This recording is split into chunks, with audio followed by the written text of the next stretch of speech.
The panel today is dealing with the subject and the question, is civility dead?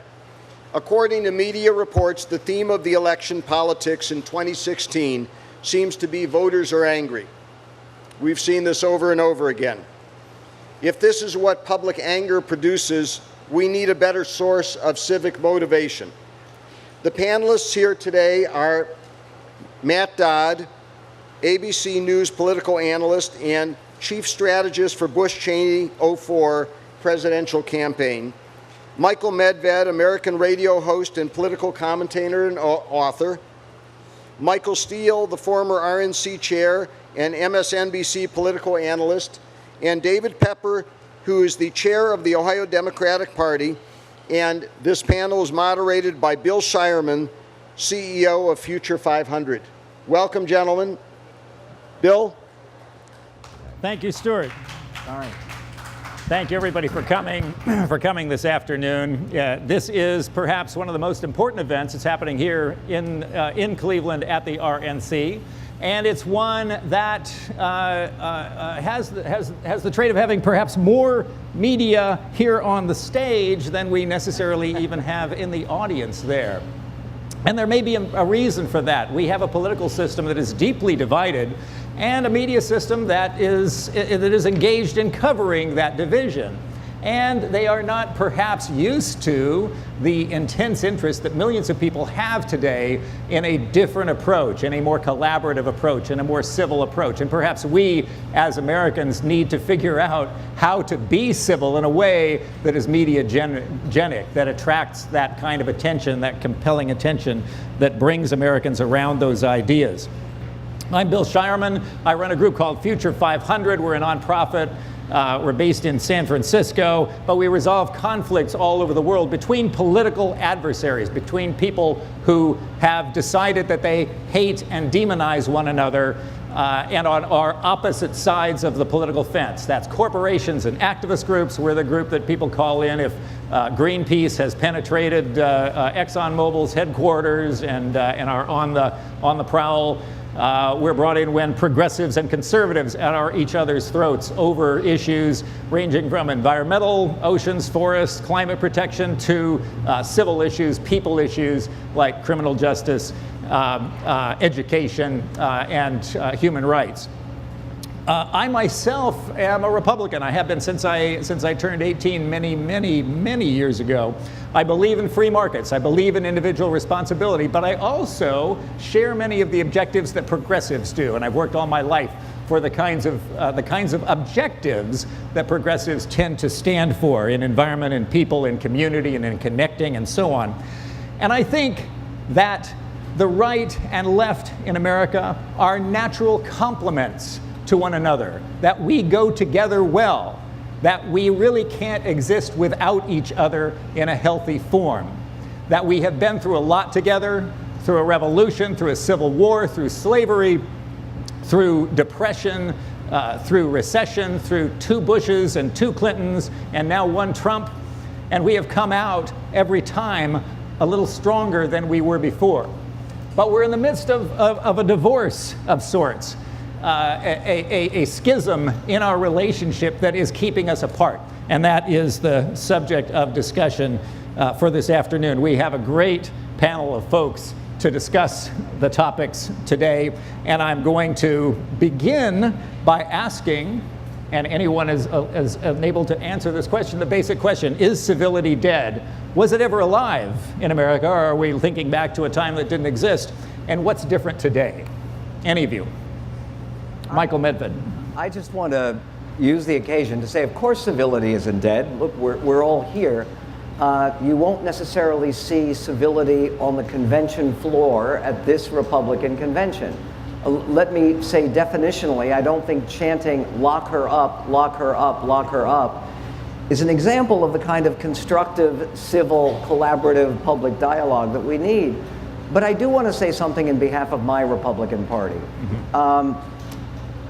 The last 2 nominees that we put forward to the American people as nominees for President of the United States were both noted for their collaborative approach. Mitt Romney is governor of Massachusetts, working very successfully with a legislature that was 75% Democratic. And John McCain, during a record in which he was famous, some would say notorious, in the US Senate for finding support from people on the other side of the aisle. So if you're talking about, is civility dead? Civility has gone for a nap, perhaps, in the Republican Party for the moment. But I think that our party has a long tradition, very much including your former boss, George W. Bush, of working with the other side. I mean, as a long-term minority party in many parts of the country, the Republicans couldn't do anything else. And we have done that, and we do that successfully. And I think that our party will have a chance at winning national office again when we exemplify precisely that kind of leadership. Now, the question would be, what happened to our two candidates who were notoriously civil candidates? I don't think there was a more famous moment for John McCain than the moment where that unfortunate lady said, "We can't trust Obama, he's an Arab." And McCain said, "No, he's not, ma'am. No, he's not. He's a good man and a family man, loves his family, just has differences from me." It was an inspiring moment. It was an inspiring... Yeah, but McCain lost. What happened to those moments? Why did he lose? Why was that a negative for his campaign? Part of that, certainly coming more directly out of the political world. I mean, I think what's happened is when you say, lock her up, that's political speak. All right, it's what you do. It's like the yell that you give right before you go into battle. You've seen those classic movies and not so classic movies where the Vikings and the British, the English armies about to go in, and they're all standing there beating their chest and chanting something, God knows what they're saying, but they're all excited about it. That's the same idea. What I think has happened, and I would really peg a political moment to the 2000 campaign, where the country was defined as red versus blue, us versus them. Because that collaborativeness you're talking about, that spirit that was really a part of both parties existed. Yeah, Reagan and Tip O'Neill had their moments and they went at each other, but they always ended the day with a nice scotch. They always spent, some time in the same space talking about the bigger problems of the day. What's happened now is political speak has taken over that civility. It is defining that civil space. So now that, lock her up chant, which is, hey, okay, I'm down with it on the convention floor, then gets pushed into the streets and then becomes a part of the narrative that defines policy. And I think people just get caught up in this, and our institutions, political and media institutions in particular, continues to drive that message. I mean, I know, for example, when I was running the RNC, we had our national bus tour. What was the name of the bus tour? Fire Pelosi. All right? That was it. It was the political speech. But wait, it didn't say lock Pelosi up. It said fire her. That's okay. But that's the equivalent. I'm saying that's the kind of thing. But here was the difference. When we would roll that bus into a community like this, and we'd have a meeting like this, or a gathering, or a rally, it was about the substance of Obamacare. It was about the substance of cap and trade. It was about the substance of trade policy that the new president was promoting. It was not about the president's personality. It was not about his ethnicity, although some wanted it to be. And so it was incumbent on me as part of the political establishment and leadership to make sure, and I got into a lot of trouble as RNC chairman because I did not call out the birther issue. I did not make that, a paradigm of importance for the discussion. Even though we would, have a slogan like Fire Pelosi, which was an effective slogan. But what you do beyond that is what matters. Why is that an effective slogan? Why is lock her up or Fire Pelosi an effective slogan? Well, Matt Dowden. To me, as the intro is I worked for President Bush.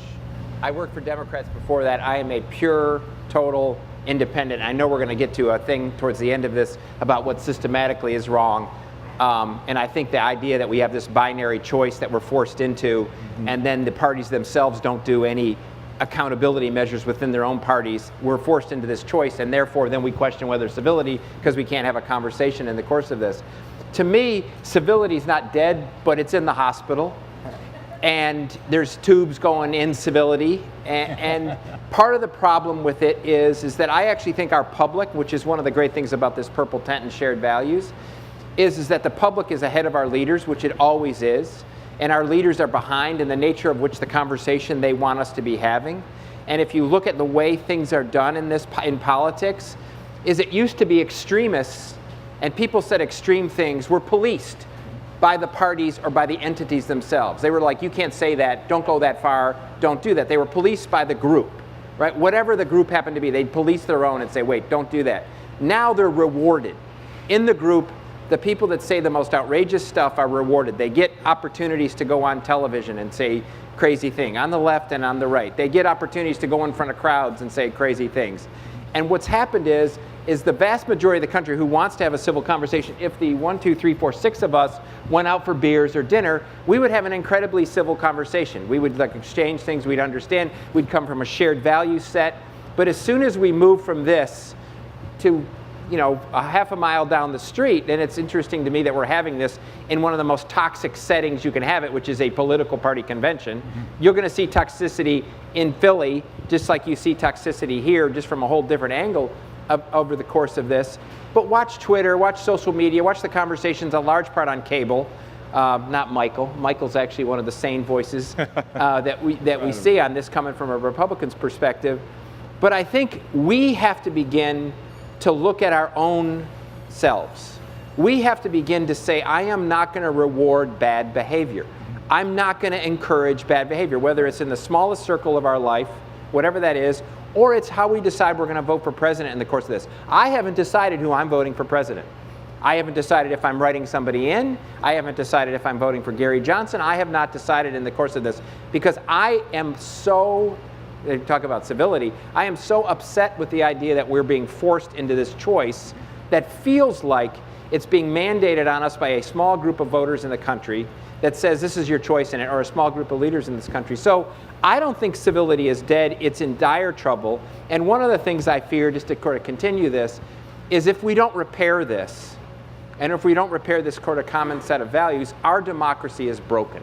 That's what I fear. I fear when you don't have a common set of values that you relate to, and you don't believe there's a common good, and even though you can come from a different perspective, and you have no common fact set. There's not even a common fact set anymore. Right. We can't even agree people that there's some level of climate change. We can't even agree with people that what's the level of owning guns versus restrict. We can't even get into a common level of fact set because we can't even come up with a common level of values.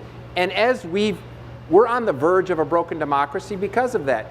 And so if we don't repair it, I think we're going down that road, and it's going to be very impossible to improve. It's a dangerous road. To what extent? I mean, we have a nominee, a likely nominee on the Republican side who is a master at media, who has an intuition or an impulse to say that which attracts the most media attention, and who has written that in part to a great deal of political success. Is this a function of the media having divided into balkanized categories where certain facts are recognized and other facts are not, where certain views are preferred and others are not?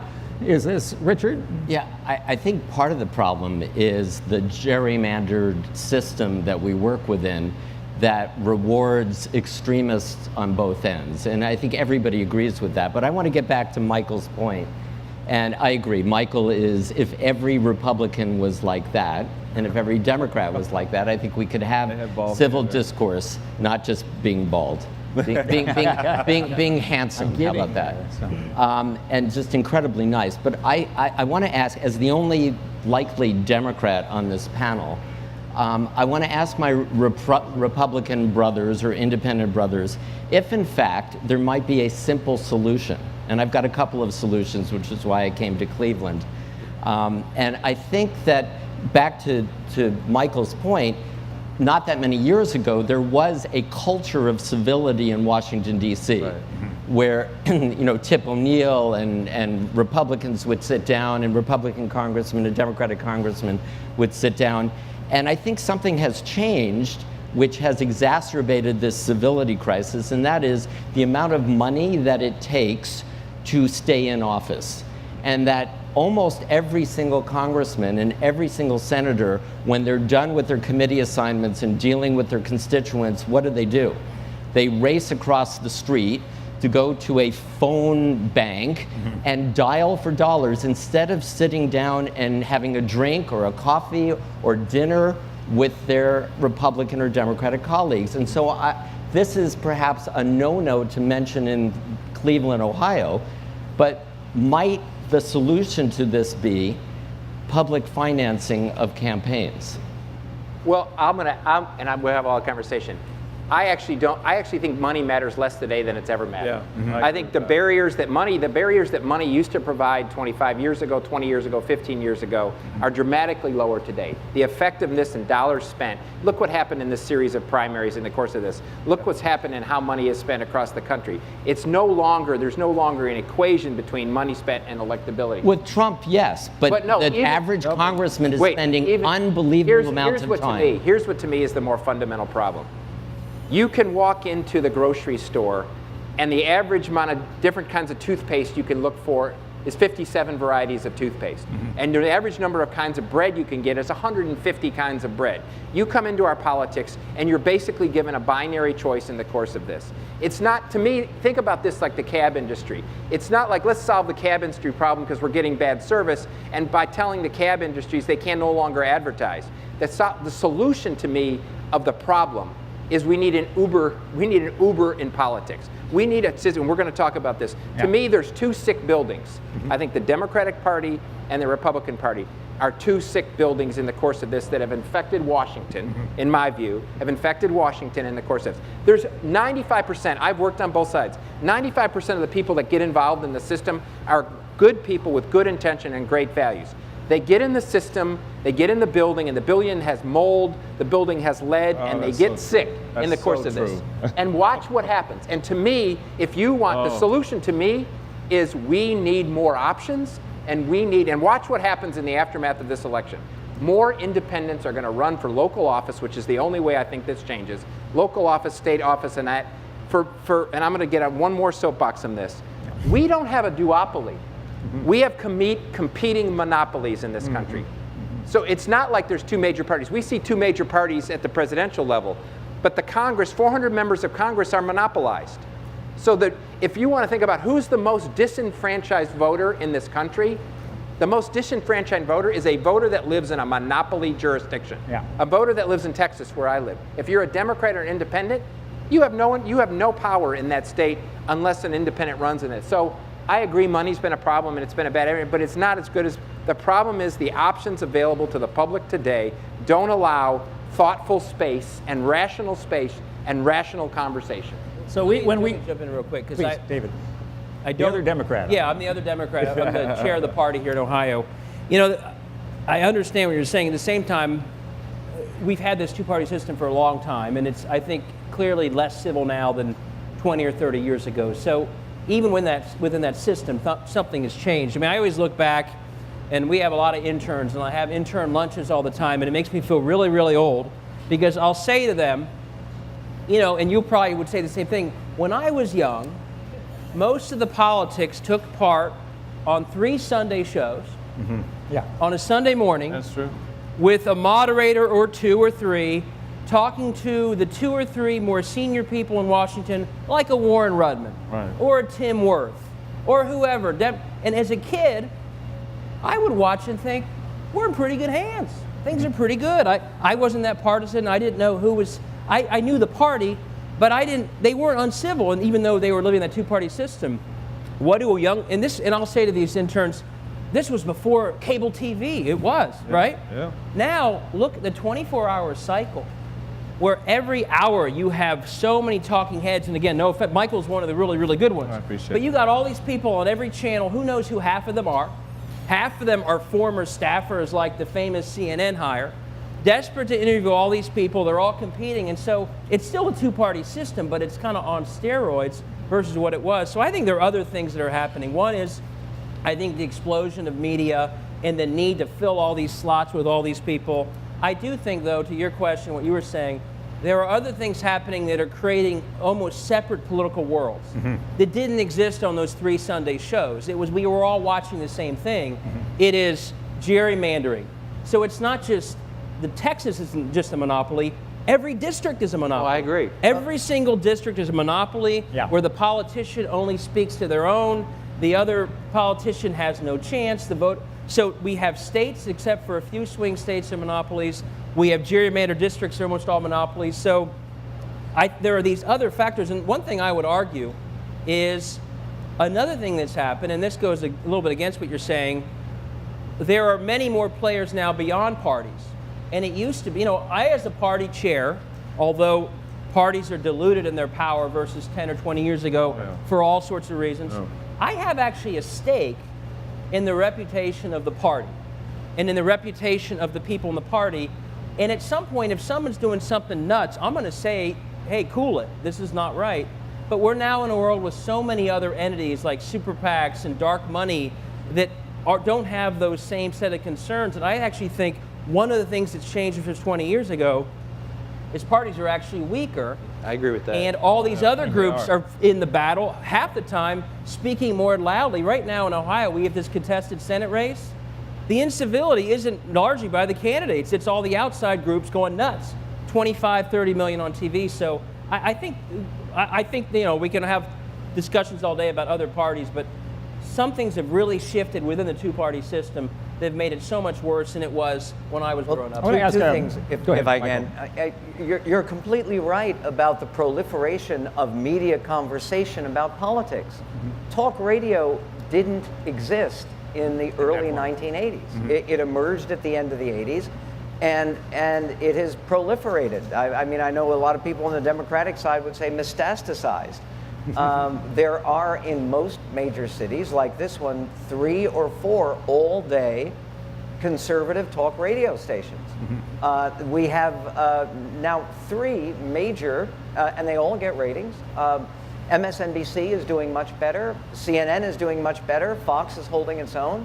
And so you have this all-day shout fest. And the way you get on those shows, because I appear on the shows, but I've kind of been blackballed recently because I'm not extreme enough. In other words, they will do pre-interviews, as Michael can tell you. And when they ask you in pre-interviews, well, what do you say about this? And I will give my, I think, reasonable, measured, nuanced opinion. No, we're looking for somebody with a little bit more of an edge, meaning somebody who's more of an angry idiot. And that's, again, what that medium favors. We have what Emmett Terrell talks about, culture smog.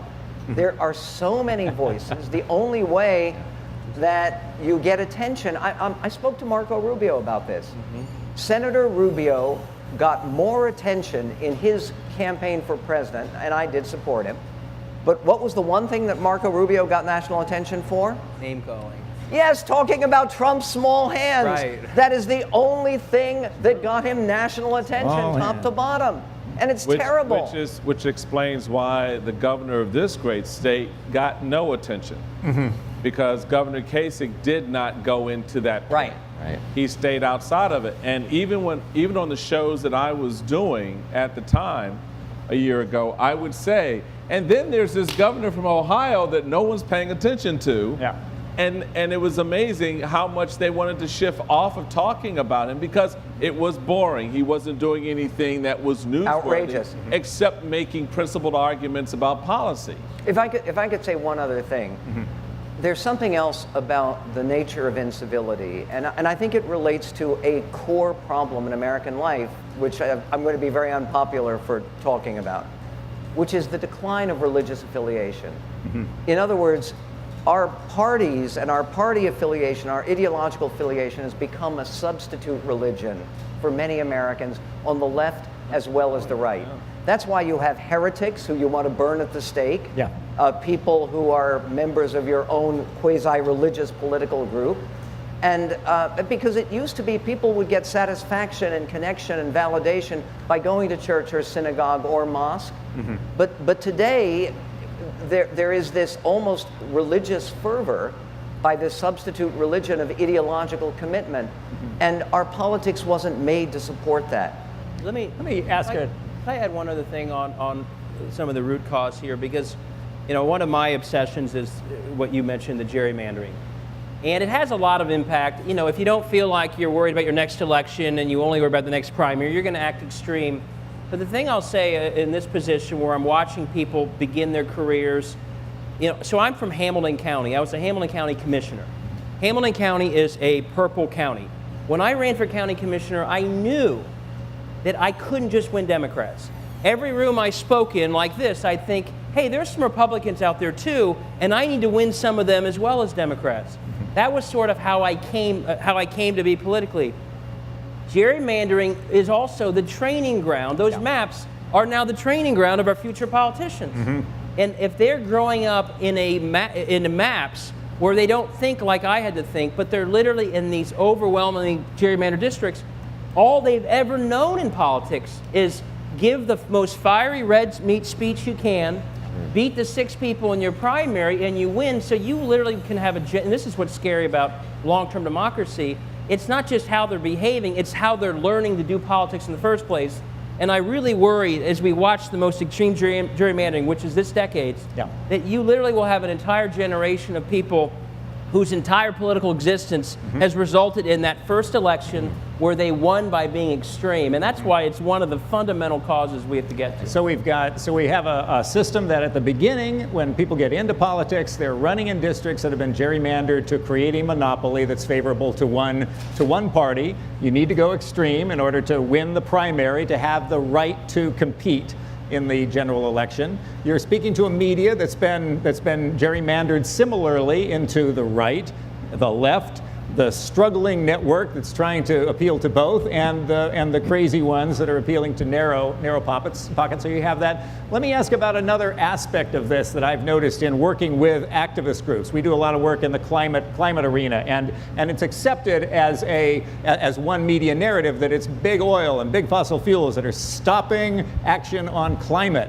I have personal experience with companies, though, that have sought to solve the problem, sought to advance real solutions, and they've gone into the political process, and they've gone into an office, and they've met up with political strategists who say, no, absolutely not. Do not go forward with a solution. Do not go forward with that narrative, because that doesn't fit the narrative that we have developed for the party. And if you do that, then we will take action against you. And it's very difficult for folks that are brought up in the lobbying community, where their stature comes from their power and their sophistication, to take an issue that might be a little risky, and particularly to put their clients in that. So we have the elections in place for this dogmatic approach, media in place, and then the political industry as well. Who else benefits from this process of dividing America? Well, the status quo. So that's the problem. So, and that's resulted. You want to know why Donald Trump's about to be the Republican nominee, and you could blame it on a lot of things, but it's a large body of America that's frustrated at the system, right? And why Bernie Sanders got so many votes against Hillary Clinton? There's a large body of Americans frustrated at the system. And so when you have that mix, and they don't know how to exactly express themselves, because there's, as I say, there's no other options in the course of this. I think, to me, unfortunately, there's a cabal, I'll just say it, there's a cabal, and I agree with Bernie Sanders and Donald Trump on this, there's a cabal between Washington, D.C. and big money in New York, right? That both parties seem to reward, whether it's on various tax policies, trade policies, all of that sort of thing, and Americans are left out of it. And so now for 30 years, the average American is being told by both sides, Republicans one thing, Democrats the other thing, and they all say, well, we're working on your behalf, and their life doesn't change. Their income doesn't go up, the things don't change in their lives, and the institutions which they've counted on to unite them have crumbled in the course of this. So they look and sort of say, what do I do in the course of this?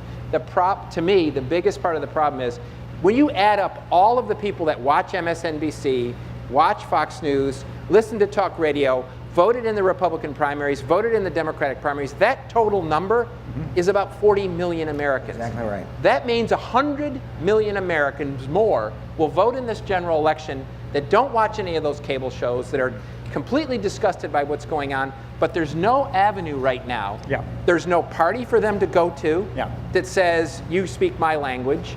There's no media, mainly, there's very few media environments, there are a few, for them to go to that says, oh, that's the rational part of the country and I want to be part of that conversation, that's what I want. And I think we're left out. And until that is satisfied, Yeah. and it's not going to be satisfied for a choice between the two political parties that exist today. Yeah. There's nothing in our Declaration of Independence. There's nothing in our constitutions that says that we should have these two political parties forever. There's nothing in there that says that. And I think we're at a point in time with technology, innovation, and entrepreneurship that we are way behind in innovating in that space. I have a solution for you. Okay? Thank goodness. Here you go. Yeah. I think it's time to completely redefine politics, and I love where you're going. I do not think the answer is to have a whole bunch of different independent candidates. I think the answer is in something that I call billification.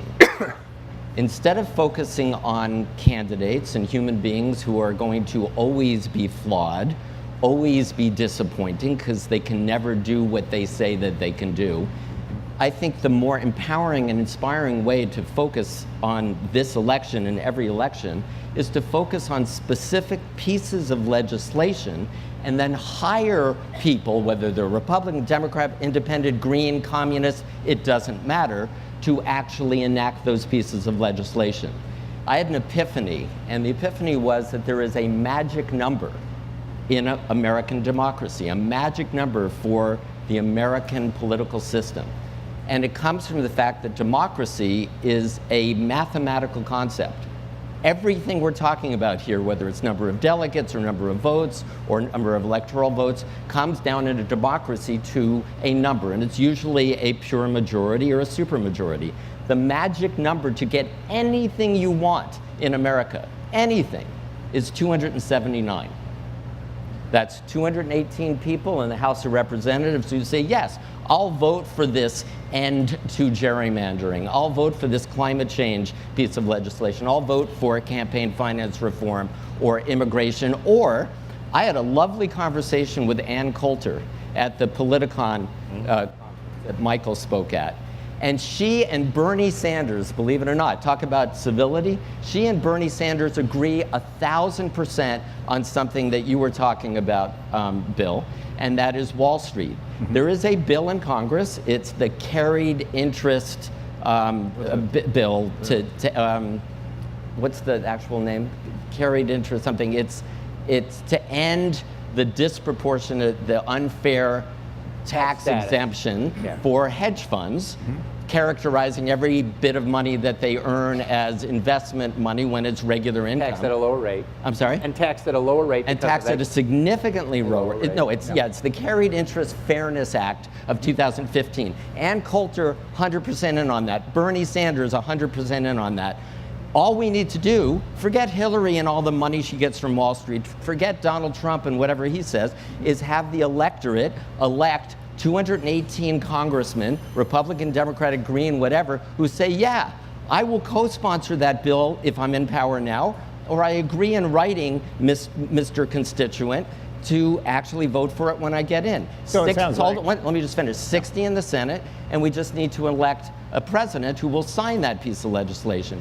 And so the campaign that we're... One more second. Okay. Is that we turn Americans into empowered citizen lobbyists, far more powerful than the NRA or Monsanto or anybody else, and they say to their congressman, my vote is precious, and you support this bill, the Carried Interest Fairness Act, or whatever bill they want, and I will support you. Okay, the reason that I was smiling here is anyone who has worked on an individual congressional campaign knows that it's getting 279 people is an almost unbelievable task. It's harder than winning the presidency. Really, I completely disagree. Well, the reason for that is I am virtually certain that there are some people in this room today, who do not know the name of your own representative in the House of Representatives.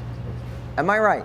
Or is there someone here who, no, everyone knows who your representative This is in is the a House? select group.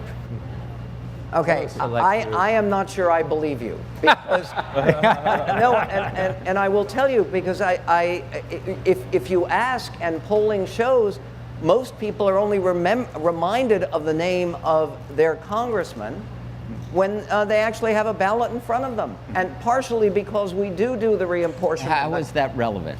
It's relevant because the process of education that would have to be involved here to educate people about the details of legislation. First of all, you'd have to do something that a lot of smart people have talked about in Washington, D.C. I spoke to Senator Ben Sasse, who's one of my favorite members of the U.S. Senate. And he is trying to fight for having every piece of legislation on which the Senate votes 2 pages maximum. Mm-hmm. And he brings up the fact that the Homestead Act, which changed America, changed America for the better enormously under the Lincoln administration. The Homestead Act was 1 page. The Sherman Antitrust Act in 1890 was 1.5 pages. You can do it. You don't need these 1,200 pieces of legislation. And the problem when you talk about carried interest deduction is that, again, people's eyes glaze over. People don't understand their own taxes, let alone the taxes of hedge fund managers. Let me say one more thing, and unfortunately, I have to leave in a few moments because I have to broadcast live into that wonderful ornament to American civilization called talk radio, which I am pleased to contribute to 3 hours every day.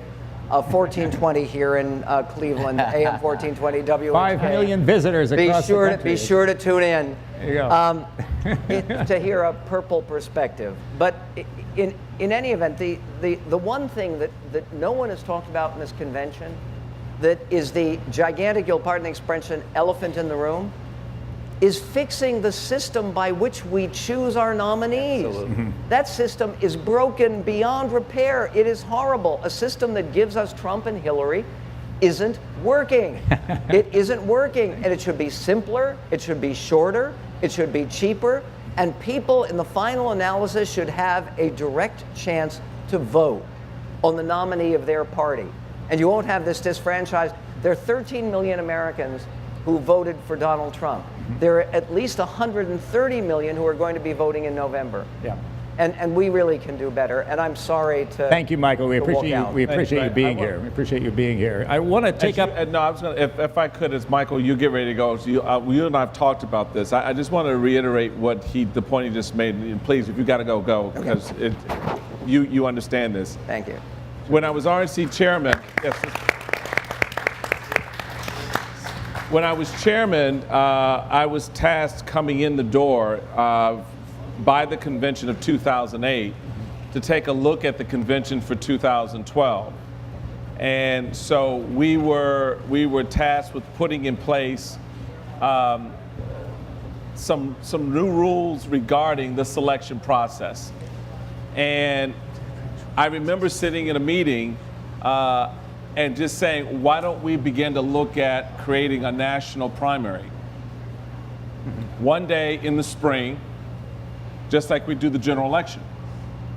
You would have thought I asked everybody to take a knife out and just start cutting limbs off. Just the idea of considering a change when we had been charged to begin to look more broadly at the system and to figure out a way in which we could, to Michael's point, get voters more effectively involved in the process, create a system by which they actually would want to go vote and participate in it, make it more accessible, and the idea is that the institutions generally, in large measure, are resistant to that type of change. Well, not only are they resistant, but look what they both are thinking of doing in the aftermath of this election. Exactly. Is to close the system down even more. Even more. Yeah.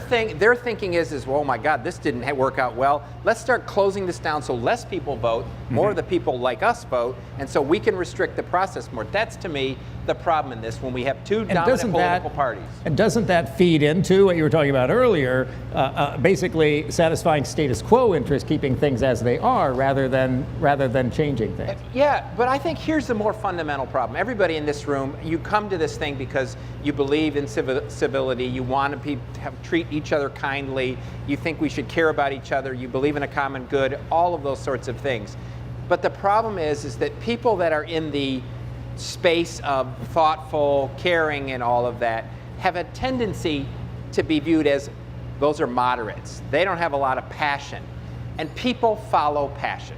Everybody follows a passionate leader. They want to engage emotionally. They want to engage in a way that's visceral and all of that. And to me, in this space of civility, we need to grab onto it and argue it in a forceful, strong way, kind, engaging, caring way, but we can't cede the middle to this sort of ground of that feels like it's oatmeal and people will never go along with it. We have to fight for civility, fight. And Michael knows, you go on these things and it's so easy to just call a name. It's so easy to do it. It's such an easy thing. You know it's going to get picked up and all that, but it's really hard to stay strong enough and do it and engage in a conversation with Democrats, Republicans, Independents, whomever it has to be, in a kind way. Well, to that point, when I left the RNC, I had conversations with Fox, because I had been at Fox News for 2 years in between being lieutenant governor and going to the RNC. When I left the RNC, after my experience inside the beast, I realized a lot of what we're talking about. You know, and look, I'm a grassroots guy from the bottom up. I was a county chairman in Prince George's County. I was a state party chairman. Now I'm sitting here as national chairman. So I sort of was inside the system, but outside the system. I remember when the Tea Party came on board, I gave a press conference and I said in the middle of the press conference, well, the bottom line is if I weren't chairman, I'd be Tea Party, meaning grassroots activists, because I'm angry, I'm ticked off. So when I left the RNC, and I remember when I made the decision to go to MSNBC, now my rationale was a very rational thought process. You would not believe I was called a rhino, I was called a traitor, I was told that I was not a conservative, I was not a Republican. Why? Because I went to MSNBC. And my response back to folks was, okay, let me get this straight. So the idea of going to your opponent's home turf at their communication hub, the heart of how they communicate to the rest of the country, and to every day take the GOP flag and plant it in the middle of that conversation, that makes me a rhino. That makes me less than a Republican. And it told me a lot about how messed up, and there's stronger language I would love to use, but how messed up this political system has become, and it ties into everything you were just saying. We are forced to play on someone else's turf. So if you, ma'am, have a rational view about climate change. And she does, because she's my daughter. I know you do. But you happen to be pro-life. And you, sir, have a rational view about pro-life, but you happen to be against climate change. Whatever that combination, you guys can't have a conversation in this system. You're not allowed to have a conversation. Because somehow, if you begin to talk, that disrupts the very thing that we're here talking about today. Why these two pillars stand as they do. They stand in a way to block a broader conversation. So going back to the point I was making before about voting, when I talked about this idea within the party about expanding access to the ballot box, let's be the party that advocated expansion of that. Why? Because we were the party that advocated that when we freed slaves. and we fought for their right to vote. So we understood inherently, because guess what? We always were about the individual's rights and liberties under this Constitution. When we talk to the Hispanic community and immigrant communities that want to come here, we have a voice in history. Why? Because we were always the party that talked about assimilation. We always talked about what that statue in New York Harbor stood for. Why have we stopped having that conversation? Because it's dangerous. It's dangerous to feel that you can, or think that you can empower people in a way that they can have a conversation in this political process beyond the money, beyond the process, beyond the outcome of a vote. And that kind of attitude also pervades the activist groups within within the NGOs, within the corporate community, where folks are not allowed to cross over the line and have a conversation with others. A few years ago, it was 2009 actually, climate was a big issue nationally, and we were working between ExxonMobil on the one hand and Greenpeace on the other hand, and we developed that 2-page bill that Michael Medved was saying Ben Sass is suggesting. It was about 7 pages, but it was a carbon tax law that would have shifted taxes away from profits and payroll and applied them to carbon instead. ExxonMobil supported that idea, supported the precise legislation, everything in it. Greenpeace supported the idea, supported the precise legislation. They were supporting the exact same policy, and yet they could not engage directly with one another because they are on the opposite sides of this field. Colleagues and so on would call them out for doing that, and they both knew that the legislation wasn't politically feasible. The reason the legislation was not politically feasible was what? Well, because in order to get a bill through Congress, this is an oversimplification but far more true than I would like to admit, a bill has to meet 2 qualities. It has to be extremely expensive and almost totally ineffective. It has to be extremely expensive because it has to have within it the gifts that will generate support within those 270 districts that need to vote for it. And it needs to be almost totally ineffective because it can't change the basic power relationships of the various institutions that are within the system. They all have a veto power. And so consequently, we ended up with a cap and trade bill that was about this thick. And it wasn't that it needed to be that thick technically, it's that every interest group had its provisions in there. Nobody knew what they were voting on, but that's what ended up. And you take a problem that is very cheap to solve and you make it very expensive to solve, and we say that over and over again. What's the solution? What's the solution to that? But the solution is to have citizen lobbyists get involved in the legislative process in the United States of America, right? So a citizen, for example, could... Functionally, how do you do that? What's the mechanism by which you do that? Let's take the Carried Interest Fairness Act. Yes. Okay? Yeah. I mean, first of all, one of the reasons that people don't know about legislation and they don't know about their congressmen, who they are, to Michael's point, is because we spend all of the media time talking about Donald Trump's hands, or the fact that Melania Trump plagiarized, the current First Lady. That's all potentially interesting, but it's not going to get us to the promised land. Right. What's going to get us to the promised land is to go to what Matthew was talking about, which is passion, which is what everyone craves. Yeah. I mean, I used to work with Tony Robbins. That's his whole thing for 30 years, is live with passion. Yeah. And so we vote for people who have passion. But here's the point where I disagree with what Michael said. You can't get people to elect 279 people because people don't vote, they don't care, they don't know. There were 82% of millennials did not vote in the last midterm election. Only 18% of millennials voted, right? Why are they not voting? There's a lot of reasons. But to Matthew's point about technology, we now have these passionate leaders of our culture, and they're called celebrities. And if you have a Katy Perry with 100 million Facebook and Twitter fans saying, hey, the Equal Pay for Women Act is tremendously important to me and to this country. I want all of those of you who care about me at all, or even Kim Kardashian or Taylor Swift or whoever, directing their fans to focus on legislation. Just one bill. You don't have to become a legislative expert. Say, this is what I care about. If you care about me, at least read the summary that's on some of these websites.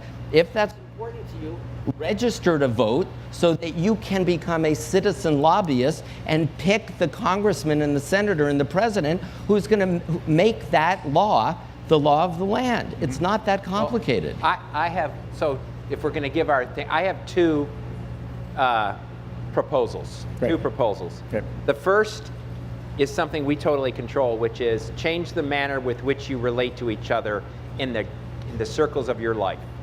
Change the manner with which you talk to politics with people. Change the manner with which you order from the waiters and waitresses in restaurants. Change the manner with which you relate to the guy that parks your car. Change the manner with which you talk to and engage with people. And if that's what we want civility, we're going to have to start it. The second thing, the easier solution to what you're saying is, which is I agree with it in theory, is the quickest way to disrupt the system and change it? Elect 5 independents to the United States Senate. Yep.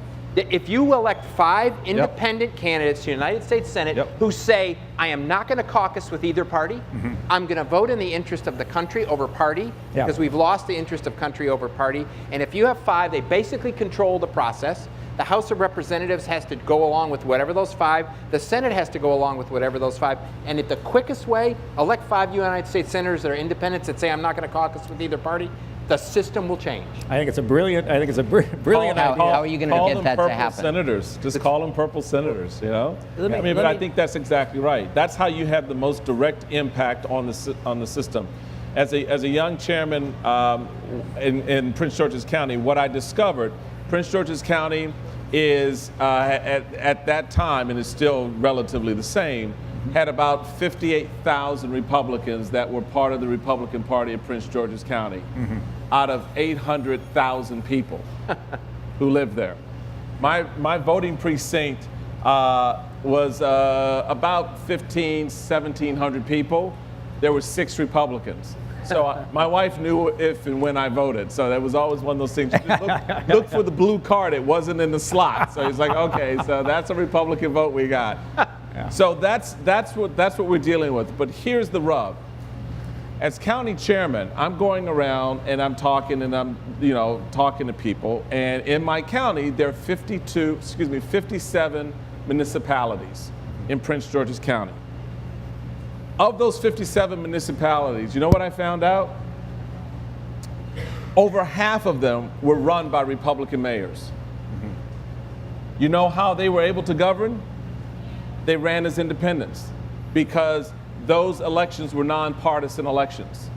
So to get elected, you had to have a better idea than the guy or gal you were running against, because it didn't matter. It didn't show up on the ballot that you were an R or D.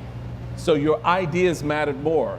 And in a county where there were only 58,000 Republicans out of 800,000 citizens, the Republicans ran the majority of the municipalities those citizens lived in.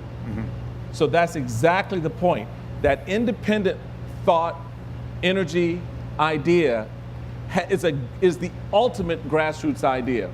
And it does germinate from the bottom up.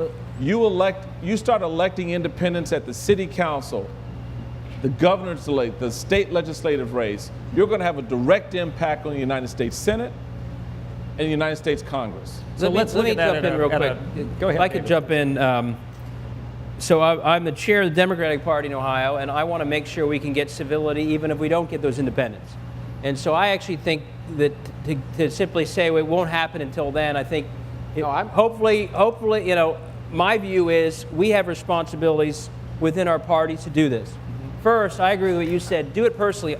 I spent a lot of my time in meetings like this, debates, forums with Matt Borges, the chair of the Republican Party.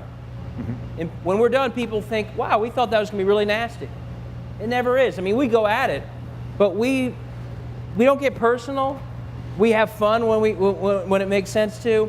But we personally, I think, generally have committed, we're not going to make this the ugly side that people expect it to be. So one, I think people in the system have to do that. Number two, just so, I've been chair for a year and a half, and my number one push has been to our elected officials, don't forget at the very beginning, this is about public service. It's not just about elections. And all of us, parties are very guilty of this. The media is very guilty of this. Observers, we make it always about elections. And when it's only about elections, that's when it gets feisty. And so what we've done with our Democrats, those mayors, say I did the same thing you did, is say, go out and win that election, but then for the next couple years, I'm not here to help you win again. I'm here to help you be a good public servant. And that's what it's about. It's about your service, and that gets into the citizen legislature. Those electeds need to have the same mindset. This isn't just about the next conflict to get elected again. It's actually about going out and winning. Yes, those are feisty. But then for some amount of time, let's let the parties and the media and everyone else step out of the election cycle for a second.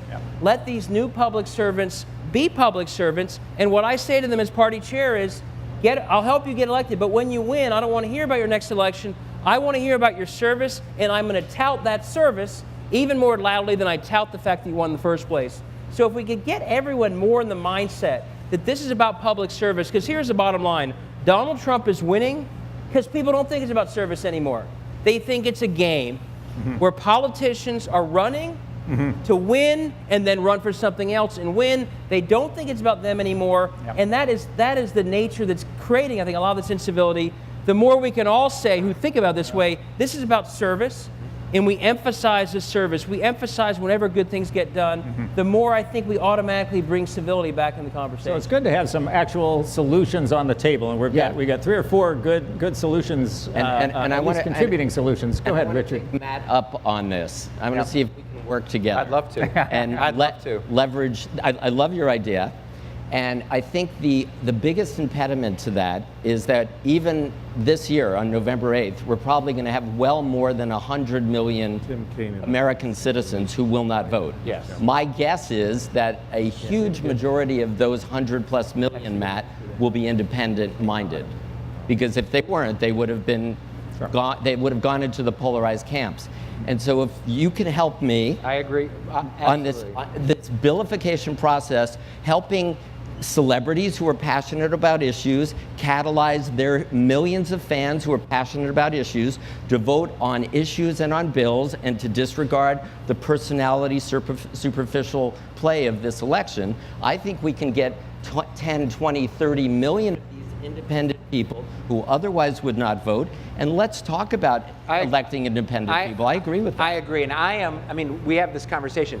I am as optimistic as I've ever been about change coming, because I think this year is an accelerator. This is an accelerator because people are going to look at this election and the choice they have, and in the aftermath of this election, no matter who wins, 55 or 58% of the country is going to be pissed off. Right. Whomever wins this election, they're going to be pissed off. They're going to be like, how did that happen? I don't want that person. What do we do to change? They're going to think the system's still rigged. On either side, the system is still rigged. And so I think we're there. I think part of the problem with independence, that the conversation has always been, let's go find Michael Bloomberg, as opposed to what Michael said, let's go find somebody to run for this local office. Let's go find somebody to run for this statewide office. Let's go find somebody to do this. It's not a top-down independent movement. It's a bottom-up independent movement. Let's get a disruptive number of independents in the system. Moving over the next 4 years. I agree. That's the only way. So we have Matt's idea. Michael, I think, shares that. We have David's, and that is move the independents, get independents in the races, and organize the largest block of voters. Right. At the basis of all this is service. Yeah. Is service. And David's notion is to hold partisans accountable to service, Democrats and Republicans, to hold them accountable to service. So it's really having people independent, whether it's a small I or a big I. But if I could, just on David's point, because David, I think, made the most essential point here, and I don't want us to walk out of here not fully appreciating what he said. Where it became very personal for me, I wound up getting elected lieutenant governor of the very blue state of Maryland as a conservative, pro-life Republican, and all the bells and whistles that go with that. And the reason it worked for Bob Ehrlich and myself, and more recently with Larry Hogan, who just got elected in 2014, was it was a focus on that very thing. It was the combination of bringing policy ideas into the conversation, whether it was around the economy, Criminal justice and economic development was a big issue for me.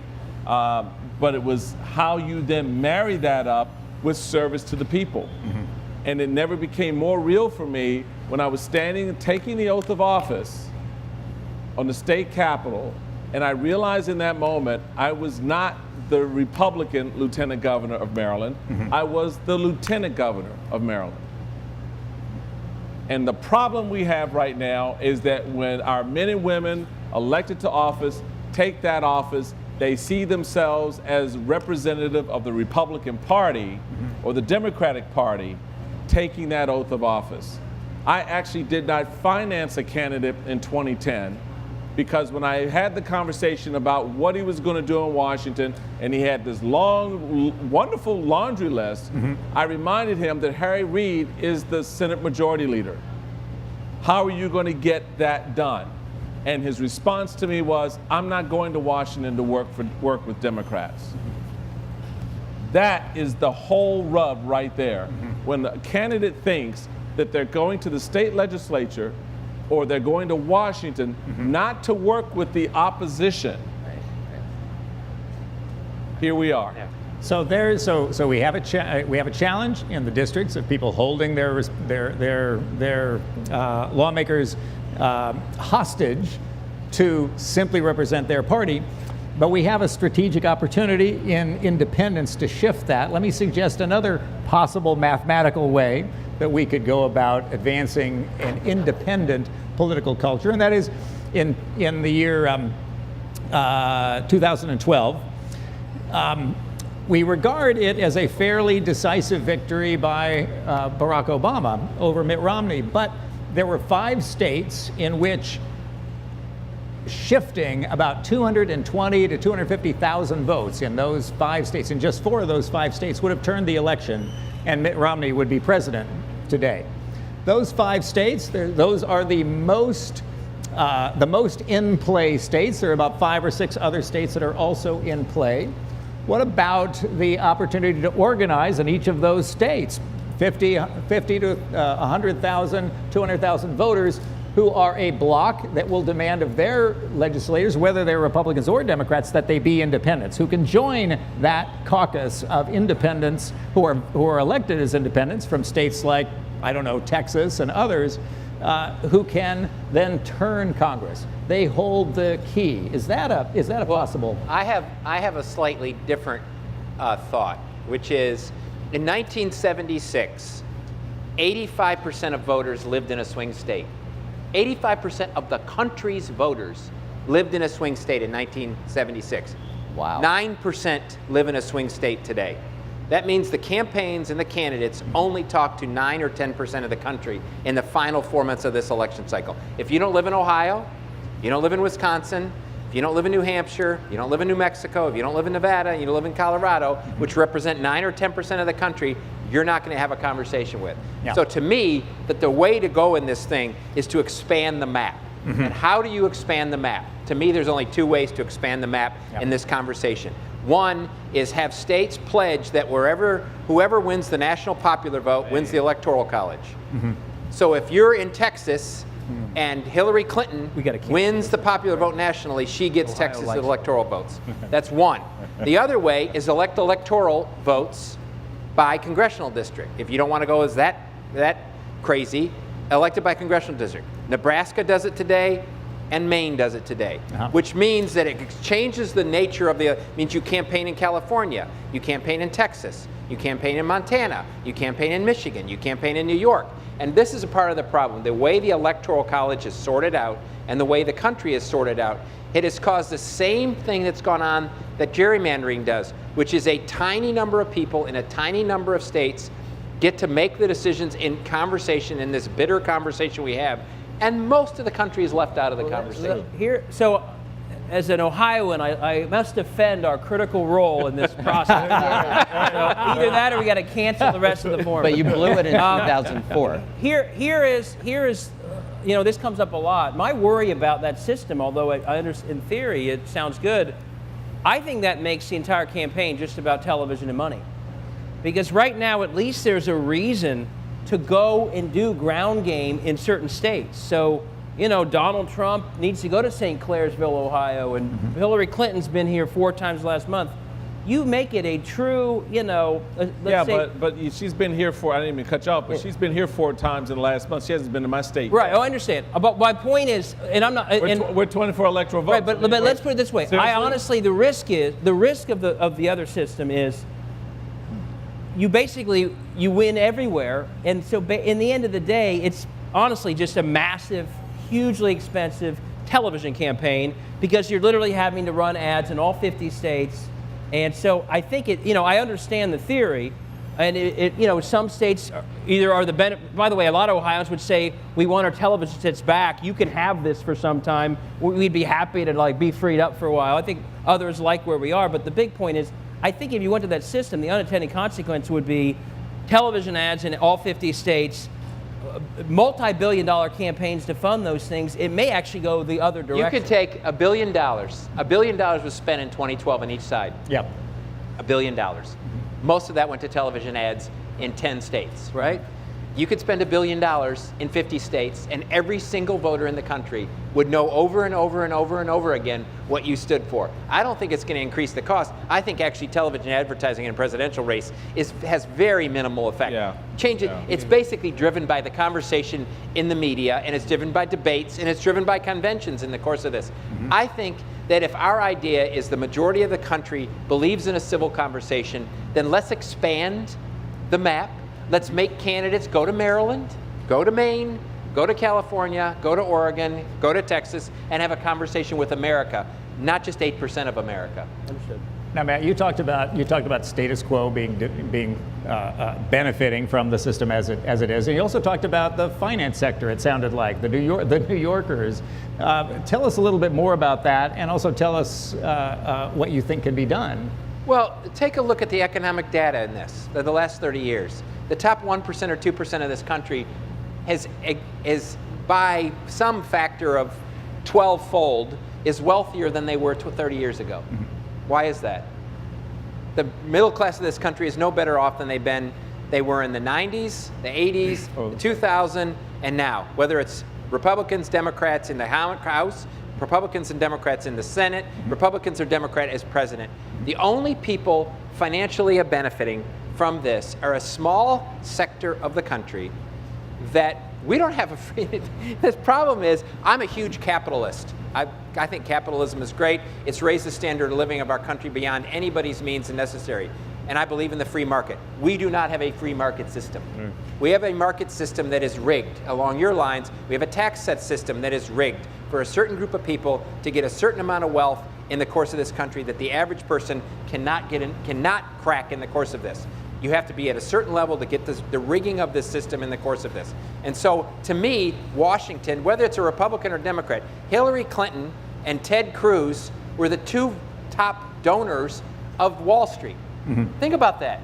Ted Cruz and Hillary Clinton, 2 people that you couldn't be more diametrically opposed on almost every ideology except one, protect Wall Street. Yeah. That's the problem. Yeah. So Wall Street is a defined source that benefits from the current system. The media, to some degree, does the media benefit from the current system as well? It seems to be structured kind of around the current system. It panders to the hard right, the hard left. They do. You saw that the past year. I mean, you know, how many of you witnessed when Donald Trump got up that morning? There was a camera covering it. I mean, you know, because you didn't know. It was the anticipating of the unknown. And so that's what he brought to the conversation. The media loved it. They were loving the advertising dollars that was associated with that. They were loving the viewer numbers that were coming in for that. There was this whole thing that was driving it. I mean, you had, you know, Donald Trump having a conversation with a small group of people at a rally, and it would literally, they would cover the whole thing. Yeah. They wouldn't dip in and out of it.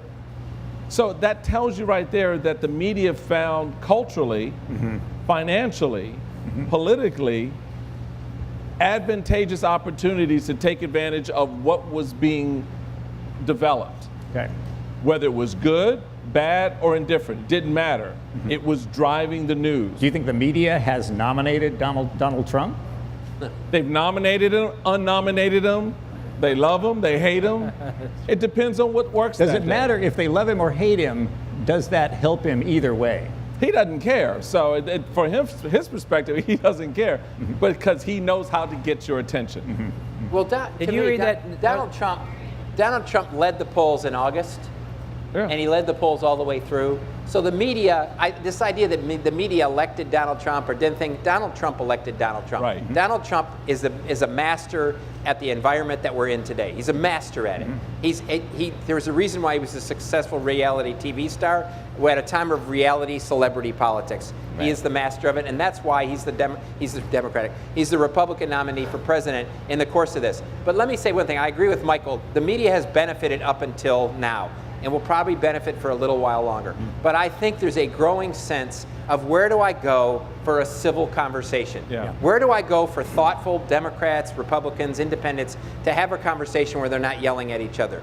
And I think Fox News's and CNN's news and MSNBC's numbers have bumped slightly in the course of this, and it's benefited. But the vast majority of the country is looking for something else in this.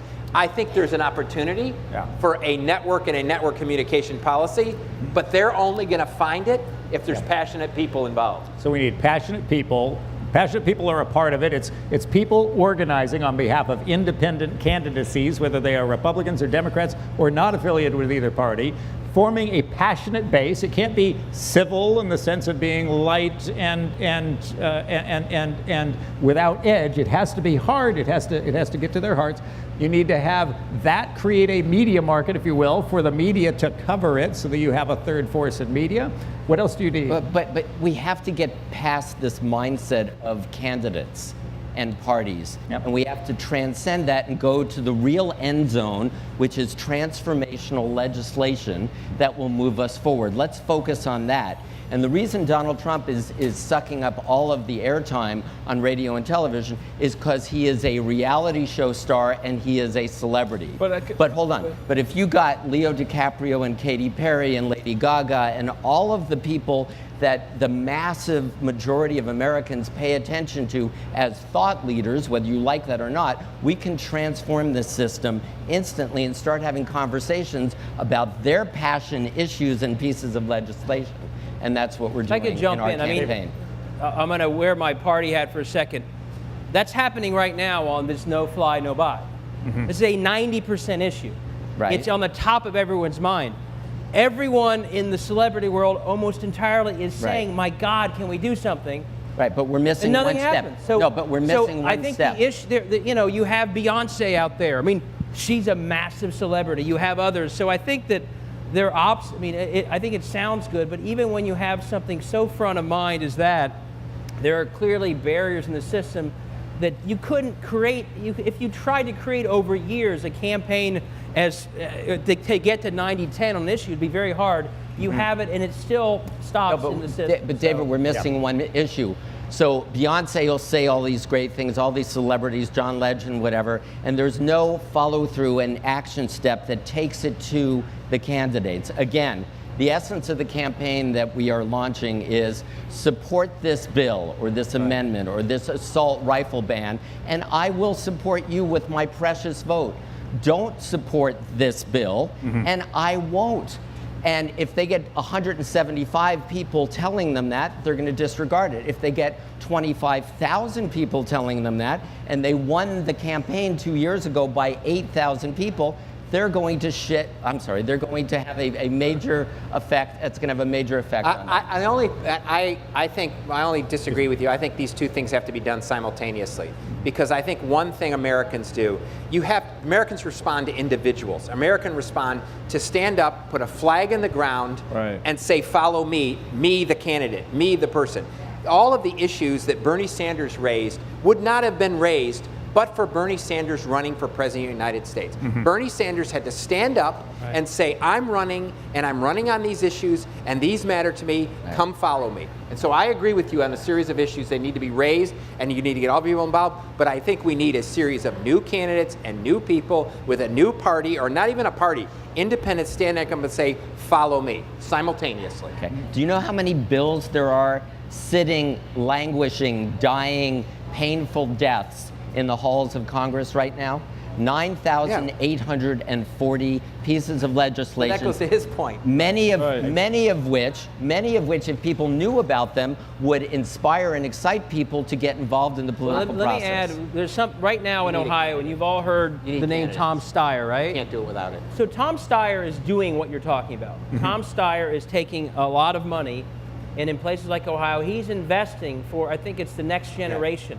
It's a whole grassroots movement around clean energy, and I think his point is, he said, I saw him about a year ago, and he said, listen, you ask most people, and they generally will support a climate change agenda. I mean, some may not in Congress because there's snowballs every December and they think there's no global warming. Most people actually think it makes sense.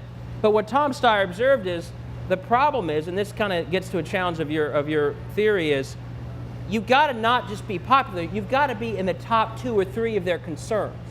You have to be top of mind, like super passion, not just I'm with you. So Tom Steyer is investing tons of money to create a grassroots movement so that climate change isn't just something people agree with, but when they vote, it's way up there. It's like what the NRA has done with guns or something. And I think we'll see this play out. I mean, he is obviously someone with means, he's doing it. My guess is it's still very, very, very hard to pull that off. And so the reason I do think it's a combination. It's been a good discussion so far. We're going to wrap in just a couple of minutes. We've identified several important systemic causes and some really inspiring potential solutions as well. We've identified that we have a political process with a variety of monopolies established, monopolies through the gerrymandering of districts, monopolies through the party control. We have a media system that is structured to advance particular ideas. We have a political system that's bifurcated between 2 parties. We have vested interest groups, the finance sector, and many others that have an interest in status quo. And all of these combine to create the outcome that we have now. I want to ask each person in order here as we close to identify what you think is the one most important solution that you haven't focused on so far. One solution that you want to put on the table that we as a community can go forward with under the purple tent and in all of our ways to try to do something about this. So let's start with Richard. Okay, I just want to say, David, I've spoken to Tom Steyer about this. What he's missing is a specific bill that everybody can rally around. So here's my solution. So I hosted a radio show on Air America. I followed Rachel Maddow for 3 years, and then she went on to MSNBC. And I tried as hard as I could, and I know Michael Medved does as well, and I greatly respect Michael, even though we don't agree on very many things. I tried as hard as I could to never, not once, say something that wasn't true. A couple of days ago, I was driving in my car and I was listening to Mark Levin. And I think this is cancerous. This is poison to our political system. People like Mark Levin who say things 5 or 7 or 10 times an hour that are meant to rile up people, get them passionate, get them inflamed, but it hurts the system. You know what he said a couple days ago? He goes, you know what? I hate to say this, but Barack Obama is mentally ill. He is clinically insane, and I mean every word of that. Now, he would be the one to know. I'm loving you, Matt Dowd. Holy mackerel. And so my point is, great, we have a First Amendment, but I almost got in trouble. I almost lost an affiliate because I had Noah Wiley say the S word, which I unfortunately said here, and I apologize for that. And so the First Amendment is not absolute. And so I would suggest a bill that says that if you are a broadcaster using the public airwaves, that you are accountable for what you say. And that if you say things that are demonstrably incorrect, factually incorrect, you in one way or another are going to be held accountable for that. Okay. That's we have the FCC. We have the FCC and a truth code. Tell the truth. If you don't, you're held accountable. So we're We're supposed to come up with something we haven't already suggested. So I'll say one thing. It goes to diversity of thought, which is that I would encourage everybody to seek out things that make you uncomfortable in political conversations. Listen to opinions and research and information. That's why that I is listened against, to Mark Levin. that's against your natural tendency, because I think the part of the reason why we've lost civility is everybody goes to the place that makes them feel comfortable, and then their opinions become facts, and then we can't have any conversation. So that's one. And related to that, I would say, begin to demand the media provide diversity of thought, not just on African Americans, which we need more voices, or women, which we need more voices, or Latinos, which we need more voices, but actually opinions that are outside the left-right conversation. Start demanding that it's no longer informational to have CNN say, we have this person on the left and this person on the right, there we did it, and that's, what didn't we do a good public service? They didn't do a good public service because 40% of the country was left out of the conversation in that conversation. So I would say demand on the radio, on television, and whatever against, that there is a diversity of thought, not just related to a diversity of demographics. Terrific, terrific. And David? So I would say, I'm going to sound like a good Republican here, I'd call it individual responsibility. I think you just start, people in office, seeking office, they're looking to be public servants, and we should expect of them that they do what John McCain did when that moment arose with that woman who said what she said. Or, frankly, and I'll say this, what John Kasich is doing right now, who is, with all the pressure in the world, he's being responsible by being honest that he's not comfortable with Donald Trump. And I think we shouldn't. Yes, we have systematic changes we have to make and all these things, but in the end it comes down to people who are holding themselves out to be leaders and us saying to them, okay, we expect you to be leaders in a bigger sense than right now it's defined, and that means having some core integrity, that you speak out on these things, and by the way, that even if you're in the other party, when they behave that way, you praise them. Sometimes the problem is you only hear the cheers when you're the extremist. And that's why I will always say, John Kasich, I get chills when I watch that moment. It was such a leadership moment. Right now, I'm the party chair of the Democratic Party. I spent a lot of time saying what bad things I think Kasich has done, but I have a huge amount of respect for John Kasich right now because he's saying, for very sincere reasons, what is he supposed to tell his daughters, why he can't support Donald Trump. Good for him. And I'm happy to say that. So I think let's expect more of those to actually, who seek leadership positions, to be those leaders. And when they act that way, especially when they're not in our party, but also when they are, let's throw them praise so they're going to hear a lot of grief. Let's make them feel good about when they're being leaders as opposed to just hearing the negative we know they're going to get. Michael Steele. Okay, so I'm a little bit more radical about all this. Hey, I think this November, what you do when you go, the presidential notwithstanding, for the obvious reasons of what I'm about to say, this November when you go into the voting booth, vote for the challenger. Do not re-elect your incumbent. Vote for the challenger. I don't care. I don't care if they're Republican. I don't care if they're Democrat. Vote for the challenger, because the only way this system changes is when you disrupt it, and not when we disrupt it. When you disrupt it, because you know what? You're lemmings. You're lemmings. You follow what you're told to follow. You vote the way you're told to vote in many, many instances. You know what your hook is? Your party. You know what your hook is? Some ideological point that's unrelated to what's really going on around you. So disrupt the system. It doesn't mean you're less conservative. It doesn't mean you're less liberal or progressive, less Republican or Democrat. It means you're exercising the franchise. You're holding the system accountable because of the lack of public service they provided you. Now, I know some people look at this and they shake their head and they go, what, are you crazy? I can't do that. I'm not voting for a Democrat. My daddy voted for a Democrat. My mama voted. I don't care how you voted in the past. This is not about the past. This is about a future. And if you want same old, then do that. That's cool. I'm just saying. But you got to figure out a way to disrupt the system. That's just one suggestion. You may not like it. Come up with your own is the bottom line point. I like that. It's the rise of the lemmings. It's the rise of the lemmings. Because we do. We do. We got TV ads telling us how to vote. I mean, you sit there and you see an ad, all right? Going back to the Goldwater ad, everybody's the most effective ad in politics. What did it show? A mushroom cloud and a little girl jumping under the desk, and that was supposed to tell you everything you needed to know about Barry Goldwater. No matter what you personally thought about him or felt about him, because an ad told you that if you elect him, he's going to blow up the country. When I ran for the United States Senate, I had ads that were run against me and placards put in my neighborhood that said, if you vote for the Republican, you're going to set civil rights back 100 years. Really?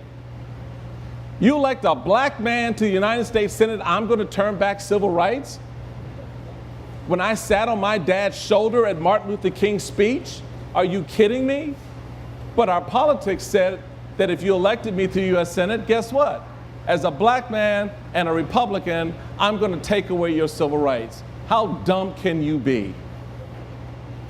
The left so and the right. If you want to either continue to be, I'll shut up. I got my soapbox now. I'm sorry. If you want to continue to be lemmings, political lemmings, put the blinders on and go into this election and future elections doing what the parties tell you to do.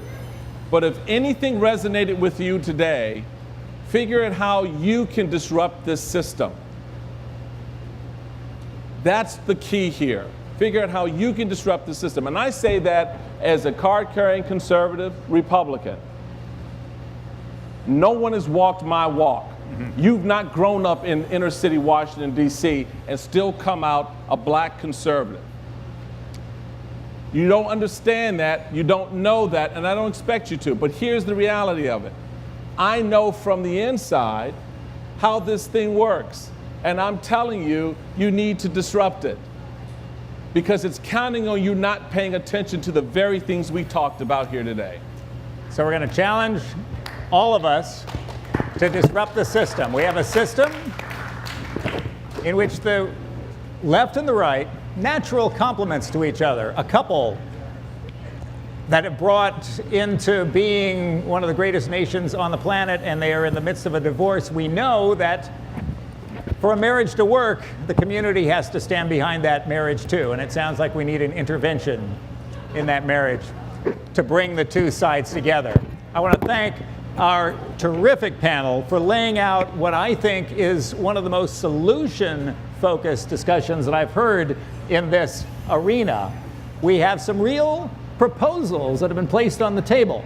And now what we need are individuals to make the decision to take those ideas and begin to advance them in their communities with the purple tent and in all of your ways. Everyone in here probably has the power of 100,000 people because you're not one of the lemmings that is engaged in the group process of going along. You're ones who are thinking about how to do it. So every one of you, I congratulate you. I thank you for your work, and thank you for this discussion.